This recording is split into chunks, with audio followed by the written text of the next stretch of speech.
દોસ્તો લીમડીથી 2-3 કિલોમીટર દૂર સેવનિયા ગામમાં આપણે આવી ગયા છીએ અને સામે પબ્લિક જોવા દેશે તમને આ ઝાડના જોડે જોડે ઊભી છે.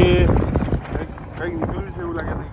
અમને બોલાય છે, જોઈએ અંદર શું નીકળે છે. હવે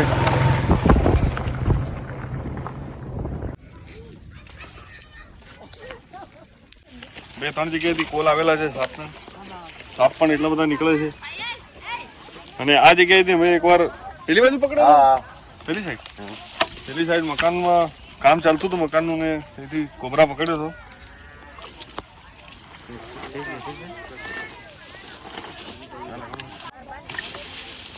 દોસ્તો આમનું કેવું છે, નાગ છે, જોયો હવે નાગ નીકળે કે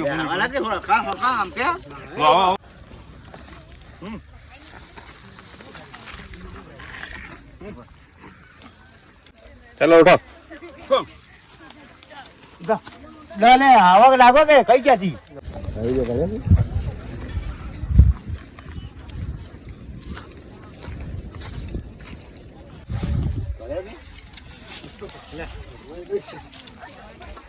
શું કરી જોઈએ રીતે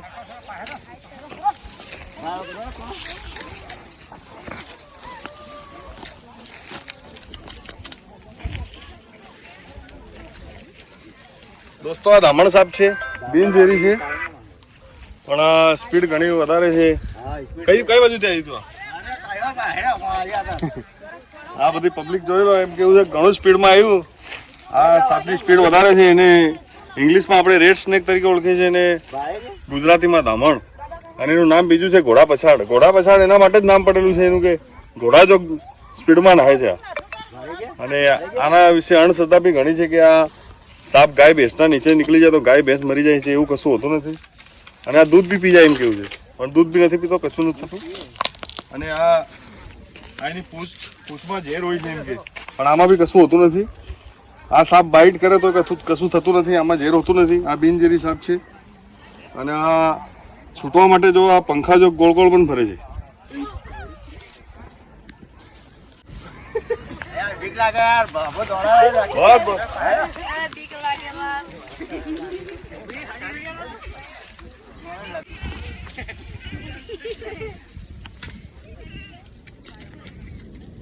આ સાપની લંબાઈ 7 થી 8 ફૂટ હોય છે.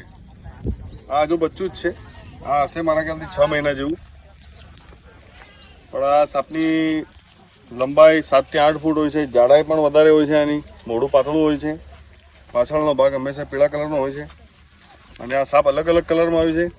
અને આ સાપ એના શિકારમાં મેંઢક છે, ઉંદર છે, જે જમીન પર રેંગતા હોય એવા જીવજંતુને આ ખાય છે.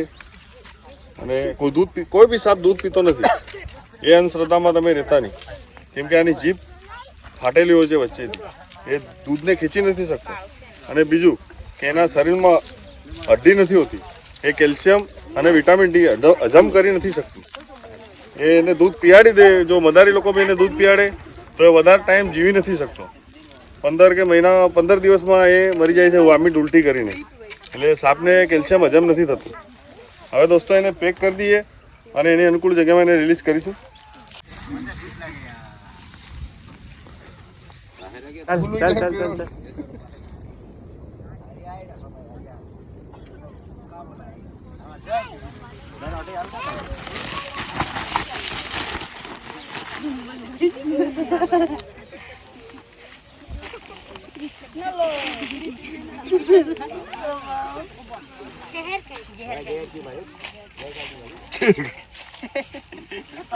પંખો કોઈ લગાડો ને પંખો ઘરમાં, કુદરતી પંખો.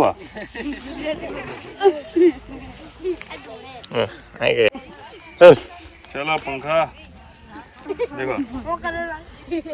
બોલ તું બોલ. પંખા જો પર આ કુદરતી પંખો કહેવાય. હે પંખો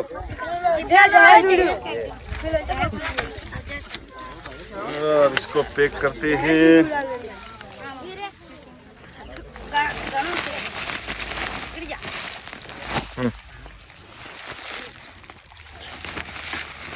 दोस्तों आ ધામણ સાપનું બચ્ચું છે જે આપણે સેવનિયામાંથી રેસ્ક્યુ કર્યું હતું. એને આપણે એનાથી 10-15 કિલોમીટર દૂર ખુલ્લામાં એની અનુકૂળ જગ્યામાં આપણે રિલીઝ કરવા માટે આવ્યા છીએ. આ ફોરેસ્ટ એરિયા છે અને રિલીઝ કરીએ. આ સાપમાં ઝેર હોતું નથી, આ બિનઝેરી સાપ છે. લોકો એની લંબાઈના કારણે એનાથી ડરે છે.